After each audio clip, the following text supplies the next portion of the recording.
ends that are awesome to two even more elite tight ends, the Commanders at the Buccaneers. This one will be exciting. Let's go with the quarterbacks. We have Jaden Daniels in his first NFL start against Baker Mayfield. I'm sure we have Jaden higher. We do. QB 10, and we have Baker at QB 14. So both of them are streamable. I guess we're a little higher than consensus on Baker, and we're one lower than consensus on Daniels. I think this one's an easy decision for Daniels for upside. First start, it could be a bit of a risky one here. What do you guys think? Tampa's D is also a lot better. I can't do it with Jaden Daniels in week 1. He's my QB 19. I have Baker one spot ahead of him. I get the rushing floor. I understand it. I could be well off on this.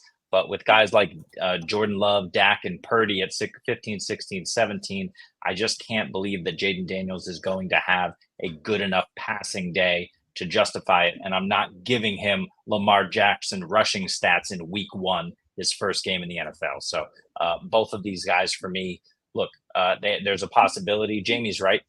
Baker could be, he's got a great matchup. Washington has nothing going on defense for sure, except for the fact that Dan Quinn is their head coach and he's going to scheme something up. But I just don't trust either of these guys. And you're kind of working on faith if you're playing either of them this week.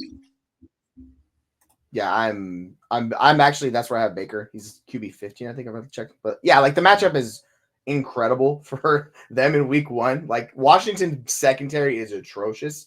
So by the way, if you're starting quarterbacks, you could stream quarterbacks against Washington and you will have very good success this year if you needed to go that route.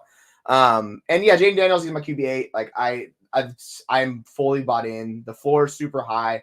The ceiling might not be there right away. It just really depends on what they have to do. But like in this type of game script, they can't run because the interior line for the Buccaneers is one of the best spots. Like that's where their strength is. So that means they're going to have to pass a lot, and Jaden Daniels is going to get loose, and he's going to get some rushing for you. So I think he's an incredibly high floor and a potentially high ceiling guy this week. I like both quarterbacks in this matchup. You're muted.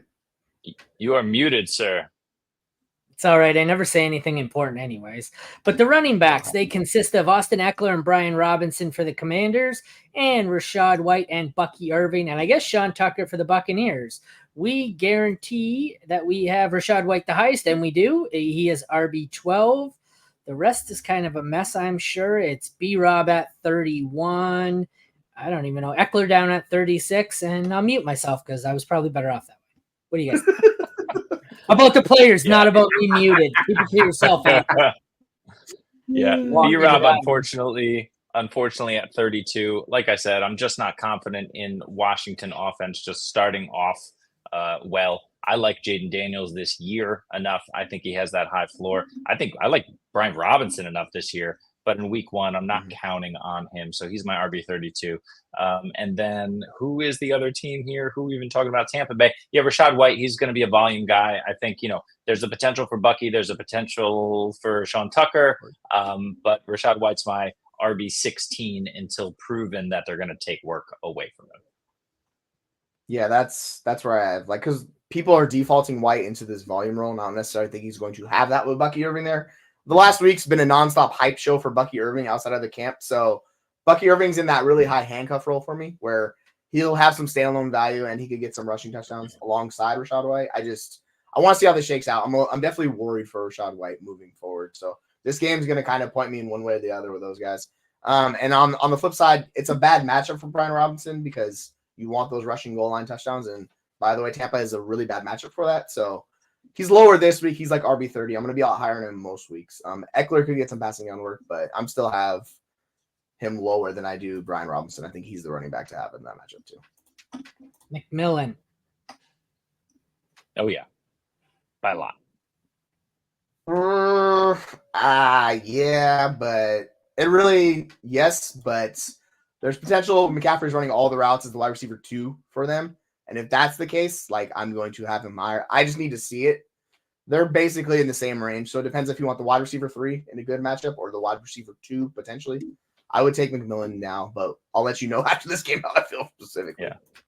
I'm just counting on talent, and Jalen McMillan is oozing it. Christian McCaffrey's brother is, I don't know. He's okay. All right, the wide receivers here that we were just briefly talking about. The Commanders have Terry McLaurin, De'Ami Brown, Olamide Zaccheaus, Noah Brown, and Luke McCaffrey. I guess Jamison Crowder is still on this roster. The Bucks have Mike Evans, Chris Godwin, Jalen McMillan, and Trey Palmer. Our highest in this one is Mike Evans at wide receiver 7.